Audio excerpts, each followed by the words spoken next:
بسم الله الرحمن الرحيم، والصلاة والسلام على سيدنا محمد خاتم الأنبياء والمرسلين. سلام البنات، كراكم دايرين؟ ان شاء الله تكونوا كامل بخير وفي صحة جيدة ان شاء الله.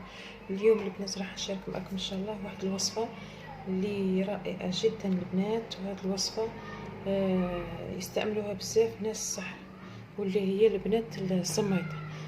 هذه الوصفة البنات يستعملوها بزاف، يعني النساء اللي يكونوا مرضئات، وكذلك يوجدوها بزاف ثاني للأطفال الصغار، يعني تنفعهم بزاف هذه الوصفة. يستعملوها قلت لكم كما قلت لكم الأطفال الصغار، ويستعملوها ثاني للنساء المرضئات، يعني المرأة كي تولد يوجدوا لها هذه الوصفة، هذه يوجدوها لها قبل ما تولد، يبداو يوجدوها لها بعد ما تولد، يعني كما نقول حنا تريكيبي بها هذاك يعني القوة اللي مشات ليها وكاع داكشي، وتنفعها ثاني في الحليب. نبداو البنات. هذا بالنسبة للمرحلة الأولى البنات، هي عندنا هنايا القمح، هذا القمح العادي، عندنا هنايا القمح، وعندنا هنايا الحمص. هنايا عندي هنايا 2 كيلو تاع حمص، عندي هنايا ثاني تقريبا 2 كيلو تاع قمح. انا الكميه اللي راح نديرها اكثر من هيك، انا غير باش نوريكم، راني جبت لكم هذه الكميه. المهم البنات، عندنا هذا القمح والحمص. انا القمح انا راني منقياته وغاسلاته، نقيته وغسلته ونشفته كما راكم تشوفوا. واش نديروا البنات؟ هذا القمح وهذا الحمص نحمصوهم فوق النار، يعني نحمصوهم من بعد البنات ما يتحمصوا.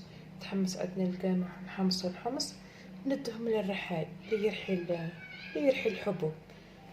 المهم البنات، نبدا معكم المرحله الاولى هي التحميص. نبداو نحمصوا البنات، نبداو على بركه الله كما راكم تشوفوا البنات.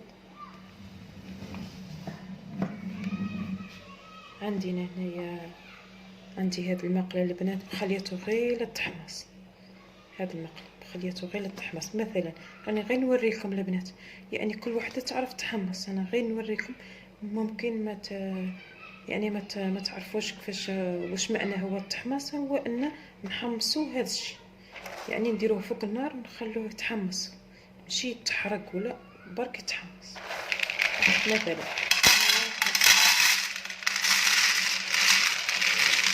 نديرو غير يعني قبل بالكميه نحطها فوق النار البنات، فوق النار. تشوفوا هنايا البنات نحطها فوق النار ونخليها كما راكم تشوفوا. ها النار عندي راه ناقصه، يعني شعلها غير شويه النار كيما هاك، ونخلو نحمصو، نبداو نحركو نحمصو الحمص ونحمص القمح. من بعد البنات نديه نرحيه، وكي نرحيه ونجيبو راح ان شاء الله ثاني تشوفوا المرحله الثانيه واش نديرو في هذا القمح والحمص اللي رحينا.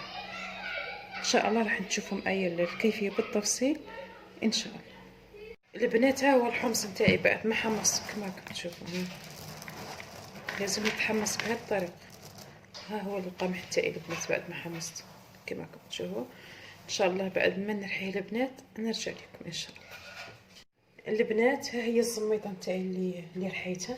شوفوا البنات تجي على هذا الشكل كما راكم تشوفوا، بعد ما ترحوها تولي كما راكم تشوفوها على هذا الشكل البنات. واش نديروا لها هذه الزميطه البنات؟ عندي هنايا البنات نصف كاس تاع السمن، كنت ذوبته نصف كاس تاع السمن. وعندي هنايا البنات، عندي هنايا هذا الجلجلان وراني مخلطات. هنايا عندي هنا تقريبا نص كاس نتاع كاوكاو واللوز، كنت حمصتهم يعني ورحيتهم، وزدت معاهم نصف الاخر زدته جلجلان. هذا الجلجلان كما نقول حنا جلجلان البلدي، ماشي هذاك الجلجلان اللي نخدموا به الحلو، هذا الجلجلان الاسمر. هذا ينفع بزاف لهذا يعني كما قلت لكم هذه الزميطه هي مغذيه للاطفال والنساء المرضئات واللي تكون هكاك مزيده كما قلت لكم، تكون نافس. هذه جد منفعه لهم، يعني نافعه لهم. هذا عندي جلجلان هنايا ما كنتش حمصته، هذا الجلجلان يجي كيما هكاك ما نحمصوش الجلجلان. وعندي هنايا البنات نصف كاس تاع سكر. واش نديروا البنات؟ نجيبوا السمن تاعنا. عندي هنايا السمن البنات، نحط السمن تاعي هنا ونبسس هذيك الزميطه البنات، نبسوها مليح مليح. راكم تشوفوا البنات، ندخلوا داك السمن مليح في ديك الزميطه، ندخلوه مليح.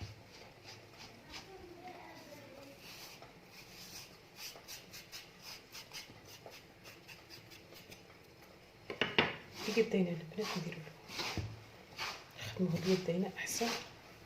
كما راكم تشوفوا البنات، هاد الزميطه البنات تنفع حتى يعني للناس اللي يكونوا ضعاف، يعني حابين يسمانوا ولا حابين يغلظوا، جد يعني تنفعهم هاد الزميطه هذه، يعتمدوها ويرجعوا للخبر. والله يا البنات غير تسمن يعني وصحتك تولي ما شاء الله.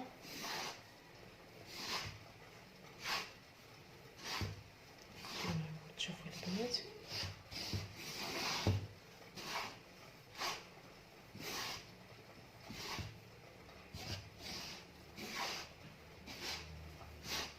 من بعد البنات نضيف ليها ديك المكسرات اللي عندي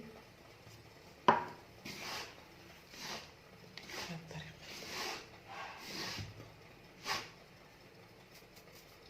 ونزيدها السكر يعني يبقى على حسب الرغبه. بغيتي يعني ديري السكر كميه كثيره، بغيتي تقليه انت على حسب رغبتك انت. بصح هي يديروا لها السكر يعني، لانه هي تجي كما نقول حنايا تجي مسوس، تجي صامته، لازم ديري لها قليل من السكر باش تولي بنينه. المهم هاد الزميطه يستعملوها بزاف ناس الصحه، يعطوها للاطفال والنساء اللي تكون يعني نافس، المراه تكون نافس، تكون غير كيما ولدت او مرضئه، هذه جد نافعه ليهم. حتى الاطفال يا البنات تزيدهم في الذكاء،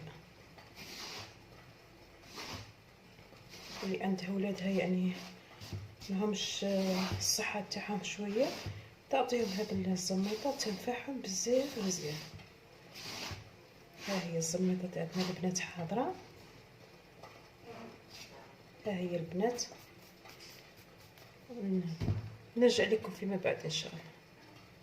البنات ها هي الزميطه تاعي بعد ما يعني ما يدمتها ودرت لها المكسرات والسكر. ها هي في صحن التقديم البنات، ها هي الزميطه تاعنا البنات. هذه الزميطه يعني نفطروا بها الصباح، كي نوضوا الصباح يعني نفطروا بها الحليب، ولا العشيه مع لاتاي. المهم البنات ان شاء الله تجربوا هذه الزميطه وتعطوها لوليداتكم وتعطوها للنساء اللي يكونوا مرضئات والحوامل. ان شاء الله ربي اللي راهي حامل ان شاء الله ربي يسلك على خير، كتسلك ان شاء الله دير هذه الزميطه تنفعها وتنفع يعني البص نتاعها. ولا عجبكم هذا لا فيديو البنات ما تنسونيش بالاشتراك والجيم وتفعيل الجرس ليصلكم كل جديد. والسلام عليكم ورحمه الله وبركاته.